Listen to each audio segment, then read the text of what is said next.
Des brutes volent le Bob Ricard. Terrible erreur. C'est un combattant redoutable. Antoine Dubois franchit les portes du lycée Jules Ferry, la tête baissée, le bob bleu ciel bien enfoncé sur ses cheveux bruns.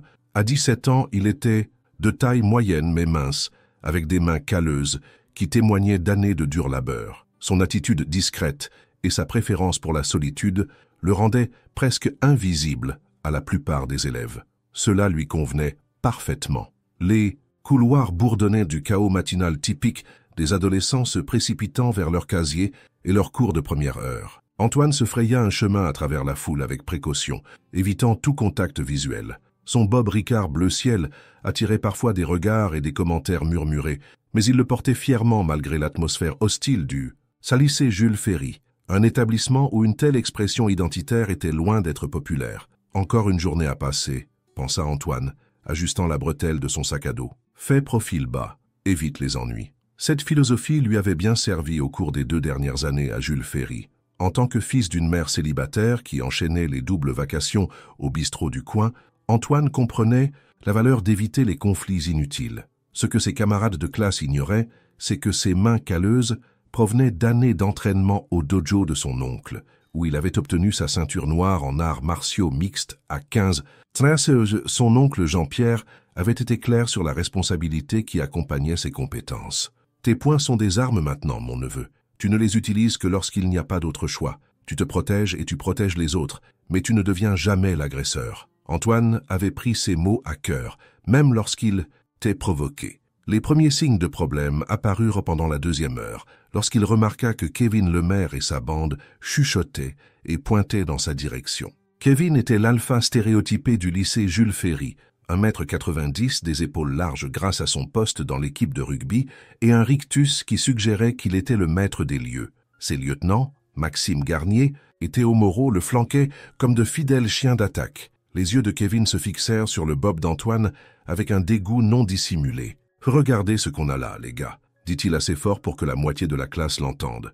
Le petit sudiste pense qu'il fait une déclaration. Antoine fit semblant de ne pas entendre, se concentrant intensément sur son manuel. Sa mâchoire se serra légèrement, mais il garda son calme. Ignore-les. Ils vont s'ennuyer et passer à autre chose. Mais Kevin n'était pas du genre à s'ennuyer facilement. Pendant le déjeuner, Antoine trouva son endroit habituel dans un coin de la cantine, à l'écart des principaux groupes sociaux. Il sortit son sandwich et commença à manger en paix, levant occasionnellement les yeux pour observer la dynamique sociale autour de lui. Le lycée Jules Ferry était un microcosme du monde extérieur, différents groupes se rassemblant, des frontières invisibles marquant le territoire. Le rire de Kevin traversa le bruit ambiant comme un couteau. Antoine leva les yeux et vit le rugbyman s'approcher avec son entourage habituel, leurs yeux fixés sur lui avec une intention prédatrice. « Hé, Bob bleu !» lança Kevin, assez fort pour faire tourner les têtes dans toute la cantine. « Tu t'es perdu ou quoi? Le rassemblement des boulistes, c'est au boulodrome, pas ici. » Antoine continua à manger, ses mouvements délibérés et calmes. À l'intérieur, cependant, l'entraînement de son oncle se mit en marche automatiquement. Il évalua la situation. 3 agresseurs, plusieurs voies de sortie, environ 40 témoins et une bonne quinzaine de mètres d'espace entre lui et le mur le plus proche. « Reste calme, ne monte pas en tension. Je te parle, le marginal, » dit Kevin maintenant debout directement devant la table d'Antoine.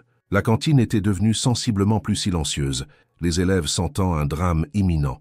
Antoine finit par lever les yeux, ses yeux bruns rencontrant les yeux bleus de Kevin sans ciller. « Je t'ai entendu, j'essaie juste de manger mon déjeuner. »« Eh bien, tu devrais peut-être le manger ailleurs, » intervint Maxime enhardi par la présence de Kevin. « Ton genre n'est pas vraiment le bienvenu ici. » Les mots piquèrent, mais Antoine avait entendu pire. Il commença à ranger son déjeuner lentement, refusant d'être précipité, malgré la tension croissante. « C'est ça, fuis », ajouta Théo, avec un rire cruel. « Comme vous autres, vous le faites toujours quand les choses se compliquent. » Antoine se leva, ses mouvements contrôlés et mesurés. Il était en infériorité numérique et entouré de visages hostiles, mais l'entraînement de son oncle l'avait préparé à des moments comme celui-ci.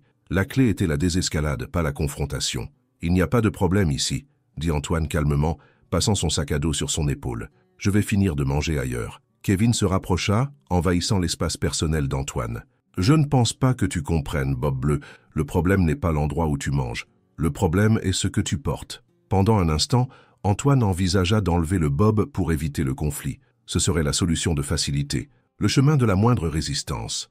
Mais quelque chose dans le sourire suffisant de Kevin l'arrêta. Il ne s'agissait pas vraiment du bob, il s'agissait de pouvoir de Kevin affirmant sa domination sur quelqu'un qu'il percevait comme faible. « C'est juste un bob », dit simplement Antoine. « Pas n'importe quel bob », répondit Kevin, sa voix devenant plus agressive. « Ce bob représente tout ce qui ne va pas dans ce pays, et je ne vais pas rester là à te regarder le parader comme une sorte de héros. » La cantine était maintenant complètement silencieuse, tous les yeux fixés sur la confrontation.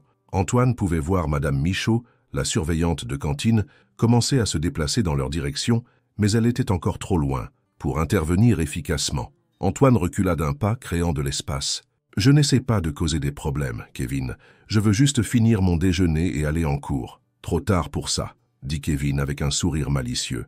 Avant qu'Antoine ne puisse réagir, la main de Kevin se tendit et arracha le bob. Bleu ciel de sa tête. La cantine éclata en halètements et en rires nerveux. Les cheveux bruns d'Antoine tombèrent sur son front alors qu'il fixait Kevin qui tenait maintenant le bob comme un trophée. « Voilà », annonça Kevin à la salle. « Bien mieux. Tu as presque l'air normal maintenant. » Antoine sentit un éclair de colère brûler dans sa poitrine, mais il le réprima. C'est exactement ce qu'il veut. Ne lui donne pas cette satisfaction. « Rends-moi mon bob, Kevin, ou quoi ?» défia Kevin, balançant le bob juste hors de portée. « Tu vas pleurer, tu vas courir chez maman ?» Maxime et Théo rirent en chœur, et plusieurs autres élèves se joignirent à eux. Antoine pouvait sentir des dizaines de paires d'yeux sur lui, attendant de voir comment il allait réagir. Certains visages montrèrent de la sympathie, d'autres de l'anticipation, mais la plupart affichaient simplement la curiosité morbide qui accompagnait le fait d'être témoin de l'humiliation de quelqu'un d'autre. « S'il te plaît, » dit Antoine, détestant la façon dont le mot sonnait en sortant de sa bouche. « Rends-le-moi juste !» Le sourire de Kevin s'élargit. « Tu supplies maintenant? C'est mieux comme ça. » Il tint le bob plus haut, juste hors de portée d'Antoine. « Saute pour l'attraper, le petit. Montre à tout le monde à quel point tu veux récupérer ton précieux bob. » L'humiliation était conçue pour être publique et complète. Antoine pouvait sentir son visage brûler d'embarras, mais il resta immobile. Chaque instinct lui criait d'agir, de montrer à Kevin exactement ce qui arrivait quand on allait trop loin, mais la voix de son oncle résonna dans son esprit. « La violence n'est jamais la première option, mon neveu. Cherche toujours une autre solution. » Kevin, ça, sauf it. La voix venait d'une source inattendue, Léa Martin, une fille discrète de la classe d'anglais d'Antoine. Elle s'était levée de sa table et se dirigeait vers la confrontation d'un pas déterminé. Kevin tourna son attention vers elle avec une irritation évidente. « Ça ne te regarde pas, Martin, rassis-toi. »« En fait, si, » répondit Léa, sa voix stable malgré la nervosité évidente dans sa posture. « Tu mets tout le monde mal à l'aise. Rends-lui juste son bob et passe à autre chose. » Pendant un instant, Antoine pensa que Kevin pourrait reculer. L'expression confiante du rugbyman vacilla légèrement lorsqu'il réalisa que tout le monde n'appréciait pas le spectacle. Mais ensuite, Théo s'avança, plaçant une main protectrice sur l'épaule de Kevin. « Mêle-toi de tes affaires, la Parisienne. C'est entre nous et le bob bleu ici. » Le visage de Léa rougit de colère, mais avant qu'elle ne puisse répondre, Kevin prit sa décision. Avec une lenteur délibérée, il laissa tomber le bob sur le sol et marcha dessus, enfonçant son talon dans le tissu. « Oups !» dit-il avec une fausse innocence. « Quel maladroit je fais !» La cantine éclata en rires et en halètements dispersés. Antoine fixa son bob, maintenant sale et partiellement déchiré par la chaussure de Kevin. Quelque chose de froid et de définitif s'installa dans sa poitrine. Ça suffit. Antoine se pencha et ramassa soigneusement le bob endommagé, en enlevant la saleté et les débris. Lorsqu'il se releva, Kevin souriait toujours, s'attendant soit à des larmes, soit à des mots de colère. Au lieu de cela, Antoine le regarda simplement avec ses yeux, bruns et calmes. « Tu n'aurais pas dû faire ça, » dit Antoine calmement. Il y avait quelque chose dans son ton qui fit légèrement vaciller le sourire de Kevin. « Qu'est-ce que tu as dit ? » ?»« J'ai dit que tu n'aurais pas dû faire ça. » La voix d'Antoine était toujours calme, mais elle portait un poids qui n'était pas là auparavant. « Mais je suppose que nous allons tous les deux découvrir ce qui va se passer ensuite. » Kevin rit, mais cela sonna faux. « Tu me menaces, le bob bleu. Parce que si c'est le cas, je ne menace personne, » interrompit Antoine, sa voix restant calme et mesurée. « Je dis juste que les actions ont des conséquences. Pour nous tous. » Il se tourna et s'éloigna, laissant Kevin debout au milieu de la cantine avec une expression confuse. La foule commença à se disperser, déçue que la confrontation se soit terminée sans violence. Mais Antoine savait que ce n'était pas fini. Cela ne faisait que commencer. Le reste de la journée passa dans un flou de conversations murmurées et de regards en coin. La nouvelle de l'incident de la cantine s'était répandue dans tout le lycée Jules Ferry avec la vitesse que seule la rumeur lycéenne pouvait atteindre. Antoine se retrouva au centre d'une attention intense, certains élèves lui offrant des regards compatissants tandis que d'autres semblaient attendre son prochain mouvement. Kevin et sa bande, quant à eux, surfaient sur leur victoire perçue. Ils s'assurèrent de croiser le chemin d'Antoine à plusieurs reprises, tout au long de la journée, chaque rencontre étant conçue pour renforcer leur domination. Alors, le Bob, le sudiste, lança Maxime pendant la pause entre les cours. « Tu pleures toujours à ce sujet ?» ajouta Théo avec un rire cruel. Antoine les ignora, mais il pouvait sentir leurs yeux sur lui constamment. Il le testait, le poussant pour voir jusqu'où il pouvait aller avant qu'il ne craque. La réponse vint 3 jours plus tard. Antoine avait espéré que l'incident s'estomperait, que Kevin et ses amis trouveraient de nouvelles cibles et le laisseraient tranquille. Au lieu de cela, c'est le contraire qui se produisit. Qu'enhardi par sa faiblesse perçue, Kevin commença une campagne systématique de harcèlement, qui alla bien au-delà du conflit initial. Cela commença petit, des coups d'épaule dans le couloir, des commentaires bruyants sur les « losers » en « bob bleu », des tentatives délibérées de le heurter et de faire tomber ses livres. Mais cela s'intensifia rapidement. Le jeudi, Antoine arriva à son casier et le trouva couvert de graffitis. Quelqu'un avait peint à la bombe « traître » sur la porte métallique en lettres rouge vif. Le personnel d'entretien le nettoya en moins d'1 heure, mais pas avant que la moitié de l'école ne l'ait vu. Le vendredi, il trouva les pneus de son vélo crevés sur le parking après les cours. Le lundi, le harcèlement était devenu constant et créatif. La bande de Kevin s'était élargie pour inclure plusieurs autres élèves qui semblaient considérer le fait de tourmenter Antoine comme un divertissement. Ils le suivaient entre les cours, faisèrent des commentaires bruyants pendant le déjeuner et convainquirent même des élèves de première année de se joindre à la fête. Antoine endura tout cela avec la même dignité tranquille qu'il avait toujours maintenue. Mais à l'intérieur, quelque chose se construisait. Le contrôle attentif que son oncle lui avait enseigné commençait à se fissurer sous la pression constante. Le point de rupture survint le mardi après-midi. Antoine se rendait à son dernier cours de la journée lorsqu'il entendit des cris provenant de la direction de la bibliothèque. Reconnaissant l'une des voix, il accéléra le pas et tourna au coin pour voir Kevin, Maxime et Théo entourer un petit élève de seconde nommé Lucas Petit. Lucas avait à peine 14 ans, il était maigre et nerveux, avec d'épaisses lunettes qui faisaient de lui une cible facile. Il portait également un petit pins drapeau français sur son sac à dos, apparemment suffisant pour attirer l'attention de Kevin. « Regardez ce qu'on a là », disait Kevin, sa voix portant le même ton cruel qu'Antoine avait entendu à la cantine. « Un autre petit patriote. Qu'est-ce que vous avez tous avec vos drapeaux et vos bobs ?» Lucas était pressé contre le mur, les yeux grands ouverts de peur. Son sac à dos avait été déchiré, des livres et des papiers éparpillés sur le sol du couloir. « Je ne veux pas d'ennui », balbutia Lucas, essayant de rassembler ses affaires. « Trop tard », dit Théo, donnant un coup de pied au manuel de Lucas plus loin dans le couloir. Les ennuis t'ont trouvé. Antoine s'arrêta de marcher. Chaque instinct lui disait de continuer son chemin, d'éviter de s'impliquer dans quelque chose qui n'était pas son combat. Il avait ses propres problèmes avec la bande de Kevin, et intervenir ne ferait qu'aggraver les choses pour lui. Mais en regardant Lucas se recroqueviller contre le mur, quelque chose à l'intérieur de lui se brisa. Il ne s'agit pas du Bob. Il ne s'est jamais agi de ça. Il s'agit d'eux qui pensent qu'ils peuvent te blesser qui ils veulent sans conséquence. Antoine posa son sac à dos et se dirigea vers la confrontation d'un pas déterminé. « Laissez-le tranquille, Kevin. » Le rugbyman se retourna avec surprise, puis avec délice. « Eh bien, regardez qui a décidé de se montrer courageux. Tu viens défendre ton petit ami. »« Je ne suis pas son ami, » répondit Antoine calmement. « Je ne le connais même pas, mais je te connais, toi, et je sais ce que tu fais, et ça s'arrête maintenant. » Kevin rit, mais il y avait quelque chose de différent dans la posture d'Antoine qui le fit hésiter. Le garçon tranquille qui avait enduré des semaines de harcèlement sans se battre se tenait différemment maintenant, plus droit, plus équilibré, plus dangereux. « Oh, ça s'arrête maintenant ?» se moqua Kevin, mais sa voix manquait de sa confiance habituelle. « Et qu'est-ce que tu vas faire exactement à ce sujet, le Bob bleu ?» Antoine fit un autre pas en avant et Kevin recula instinctivement.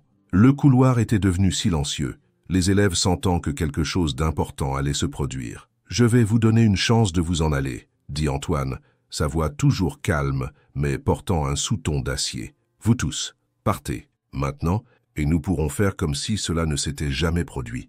Maxime rit nerveusement. Mec, on est 3 et il est tout seul, qu'est-ce qu'il va faire? Mais Théo ne riait pas. Quelque chose dans les yeux d'Antoine avait déclenché un avertissement instinctif au fond de son esprit. Peut-être qu'on devrait juste... Tais-toi, Théo, claqua Kevin, sa fierté l'emportant sur sa prudence. Je ne vais pas reculer devant ce loser. Il fit un pas vers Antoine, levant le poing dans un geste menaçant. C'était exactement l'ouverture qu'Antoine attendait. Des années d'entraînement explosèrent en action en moins de 3 secondes. La main droite d'Antoine se tendit dans un jab parfait qui frappa Kevin en plein plexus solaire, chassant tout l'air de ses poumons et le faisant tomber à genoux. Avant que Maxime ne puisse réagir, Antoine pivota et donna un coup de pied précis dans ses jambes qui le fit tomber à la renverse et s'écraser contre les casiers. Théo, voyant ses amis au sol, chargea avec un coup sauvage qu'Antoine évita facilement. Un simple fauchage envoya Théo voler par-dessus l'épaule d'Antoine pour atterrir lourdement sur le sol du couloir avec un bruit sourd satisfaisant. Toute la confrontation dura moins de 10 secondes. Antoine se tenait au centre du couloir, respirant régulièrement, tandis que Kevin haletait à genoux et que ses 2 amis gémissaient depuis leur position sur le sol. La douzaine d'élèves qui avaient été témoins de la rencontre restèrent dans un silence stupéfait. « Restez au sol », dit Antoine calmement, sa voix portant une autorité absolue. « Vous tous, restez au sol et écoutez. » Kevin leva les yeux avec un mélange de douleur, de choc et de fureur. « Tu ne peux pas. »« Je peux », interrompit Antoine, son attitude calme ne faiblissant jamais. « Et je viens de le faire. Maintenant, vous allez écouter très attentivement, parce que je ne vais le dire qu'une seule fois. » Il regarda autour de lui dans le couloir, établissant un contact visuel avec chaque témoin. Le harcèlement s'arrête maintenant. Les insultes, les coups, la destruction de biens, tout cela s'arrête. Pas seulement contre moi, mais contre tout le monde.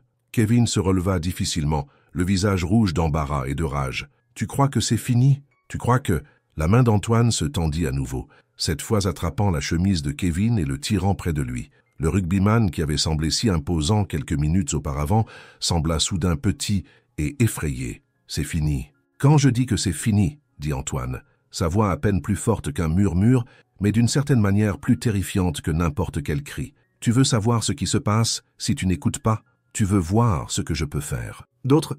Les yeux de Kevin s'écarquillèrent lorsqu'il réalisa que le garçon tranquille qu'il avait tourmenté pendant des semaines était capable de choses qu'il n'avait jamais imaginées. La violence contrôlée dont il venait d'être témoin n'était clairement qu'une fraction de ce qu'Antoine pouvait déchaîner s'il était poussé à bout. « Je comprends », balbutia Kevin. « Bien. » Antoine relâcha sa prise et recula. « Parce que si je dois avoir cette conversation à nouveau, ce ne sera pas dans un couloir avec des témoins.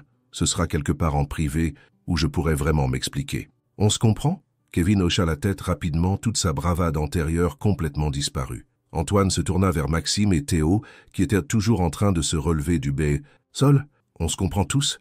Ils hochèrent la tête sans hésitation. « Excellent. » Antoine se dirigea vers l'endroit où Lucas était toujours pressé contre le mur, les yeux grands ouverts d'étonnement. « Ça va ?» Lucas hocha la tête en silence. « Bien. Ramasse tes livres. À partir de maintenant, si quelqu'un te cause des problèmes, tu lui dis de me parler d'abord. » Alors qu'Antoine s'éloignait pour récupérer son sac à dos, il pouvait entendre les conversations murmurées commencer derrière lui. Mais le ton était différent maintenant. Au lieu de moquerie et de cruauté, il y avait du respect. Et, plus important encore, il y avait de la peur. Pas de lui, mais de ce qui arriverait à quiconque déciderait de relancer le cycle du harcèlement. La nouvelle de l'humiliation de Kevin se répandit dans tout le lycée Jules Ferry encore plus vite que l'incident initial de la cantine. Le lendemain matin, tout le monde savait que le garçon tranquille au bob bleu avait vaincu à lui seul les brutes les plus notoires de l'école. Mais Antoine avait pris soin de contrôler le récit. Il s'assura que les gens comprenaient qu'il n'avait pas cherché la bagarre. Il avait défendu quelqu'un d'autre. La distinction était importante pour lui et pour le message qu'il voulait envoyer. Kevin et sa bande gardèrent leur distance, mais Antoine pouvait voir le ressentiment brûler dans leurs yeux. Il savait que la confrontation avait résolu le problème immédiat, mais elle en avait également créé un nouveau. La fierté de Kevin avait été blessée devant toute l'école, et ce genre d'humiliation conduisait souvent à des tentatives désespérées de vengeance. Antoine était prêt à ça aussi. Le changement dans la dynamique de l'école fut immédiat et perceptible. Les élèves qui avaient auparavant évité Antoine hochèrent maintenant la tête respectueusement lorsqu'ils le croisèrent dans les couloirs. Lucas Petit était devenu une sorte d'ombre, suivant Antoine partout et le considérant clairement comme un héros personnel. Plus important encore, l'atmosphère générale d'intimidation que Kevin avait créée commença à se dissiper. D'autres élèves qui avaient été victimes de harcèlement trouvèrent de leur courage, sachant que quelqu'un était prêt à s'opposer aux brutes. Léa Martin approcha Antoine pendant le déjeuner le jeudi, s'asseyant en face de lui sans invitation. « C'était assez impressionnant », dit-elle simplement. Antoine leva les yeux de son sandwich. « Quoi ? Ne fais pas l'idiot, tout le monde sait ce que tu as fait. La question est, où as-tu appris à te battre comme ça ?» Antoine réfléchit attentivement à sa réponse. « Mon oncle possède un dojo. Il m'entraîne depuis que j'ai 12. Et tu n'as jamais pensé à le mentionner avant, même quand Kevin te rendait la vie misérable ? Se battre n'a jamais été le but, répondit Antoine. C'était toujours le dernier recours. Léa hocha la tête avec approbation.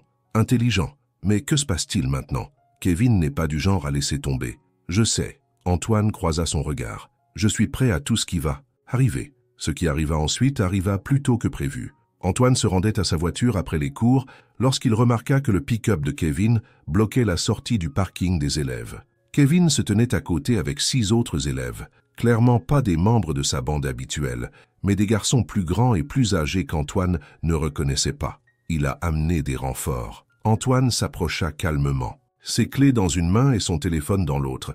Il avait déjà envoyé un texto rapide à son oncle, juste au cas où. « Kevin », dit-il d'un ton conversationnel, « beau pick-up. Tu as l'intention de le déplacer bientôt ?»« Ça dépend », répondit Kevin, sa confiance restaurée par la présence de ses gros bras embauchés. « Je pense que toi et moi avons des affaires inachevées. » Antoine regarda le groupe assemblé avec un intérêt modéré. 6 contre 1, cela semble à peu près juste pour ton niveau de courage. L'un des garçons plus âgés, un élève de terminale qu'Antoine reconnut de l'équipe de lutte, s'avança agressivement. « Tu as une langue bien pendue pour quelqu'un qui est sur le point de se faire casser la gueule. »« Vraiment ?» répondit Antoine doucement. Point de vue intéressant. Kevin sourit malicieusement. « Tu vois, voilà le truc, le bob bleu. Tu m'as pris au dépourvu l'autre jour. Ça n'arrivera plus. Cette fois, je suis prêt pour toi. Vraiment ?» Antoine posa son sac à dos et fit rouler ses épaules, relâchant les muscles. « Parce que je dois te dire, Kevin, je ne pense pas que tu comprennes ce que signifie être prêt. On verra bien. » Kevin fit un geste à ses amis et ils commencèrent à s'éparpiller, ayant clairement l'intention d'encercler Antoine. C'était une tactique intelligente contre la plupart des adversaires, créer plusieurs angles d'attaque, submerger avec le nombre, empêcher la fuite.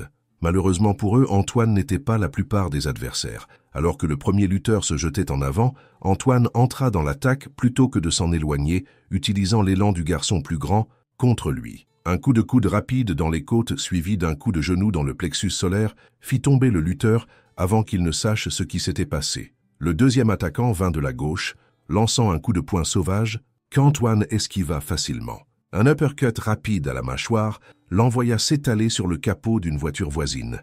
Kevin et les 4 autres se précipitèrent sur lui simultanément, pensant que le nombre leur donnerait l'avantage. Au lieu de cela, cela créa juste de la confusion et du chaos qu'Antoine exploita impitoyablement.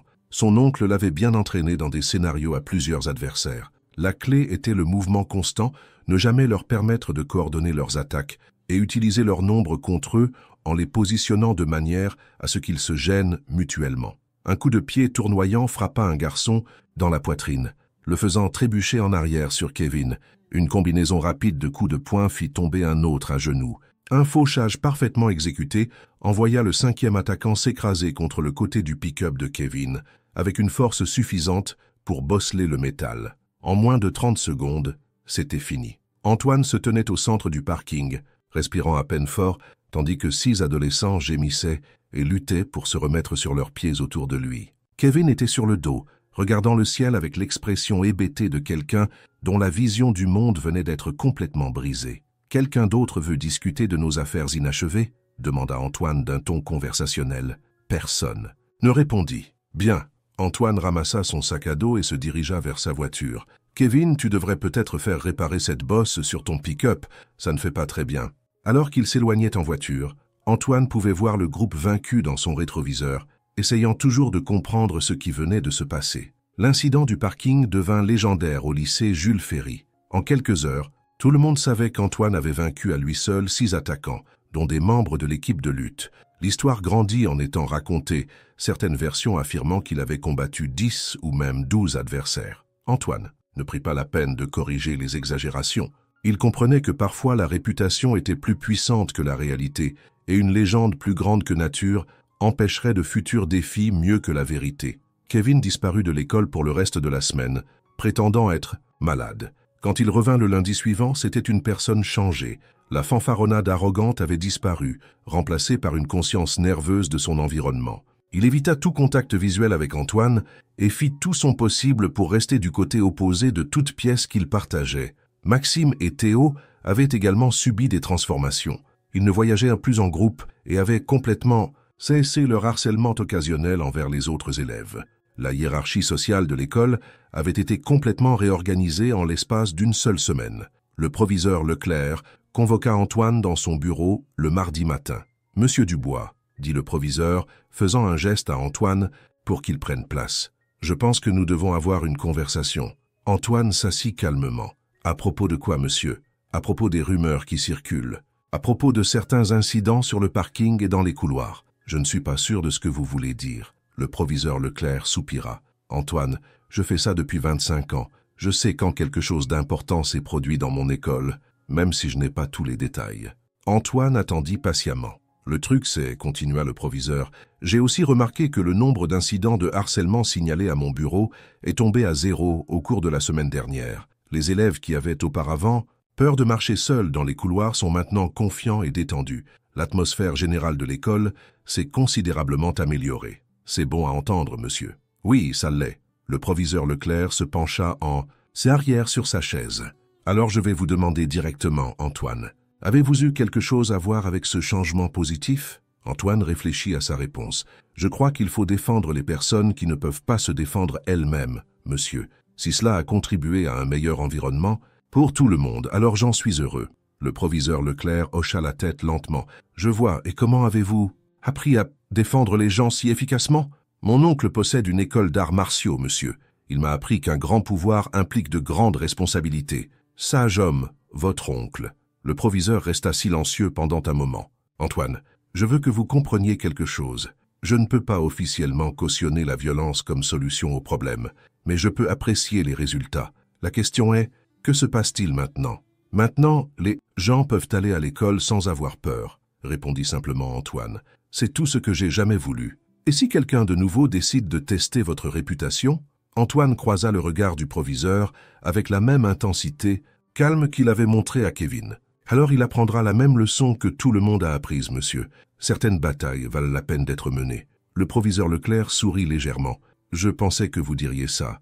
Juste, essayez de faire en sorte que les leçons soient éducatives plutôt que traumatisantes, si vous voyez ce que je veux dire. »« Je comprends, monsieur. » La réunion se termina par un accord tacite. Le proviseur continuerait à fermer les yeux tant qu'Antoine continuerait à utiliser ses capacités de manière responsable, et Antoine veillerait à ce que le lycée Jules Ferry reste un endroit où les élèves pourraient apprendre sans crainte. Au cours des semaines suivantes, la réputation d'Antoine continua de croître. Les élèves commencèrent à l'approcher avec des problèmes, pas seulement du harcèlement, mais divers conflits et différends qui nécessitaient une résolution. Il se retrouva à devenir un médiateur non officiel, utilisant sa présence et sa réputation pour résoudre les problèmes avant qu'ils ne dégénèrent en violence. Lucas Petit resta son disciple le plus dévoué, mais d'autres rejoignirent. Le cercle informel d'élèves, qui se tournèrent vers Antoine pour obtenir protection et conseil. Léa Martin devint une amie proche et une conseillère, l'aidant à naviguer dans les complexités sociales de son nouveau rôle. « Tu réalises que tu es devenu le shérif du lycée Jules Ferry », lui dit-elle un après-midi, alors qu'ils se rendaient en cours ensemble. « Ce n'était pas le plan, » admit Antoine. « Les plans changent.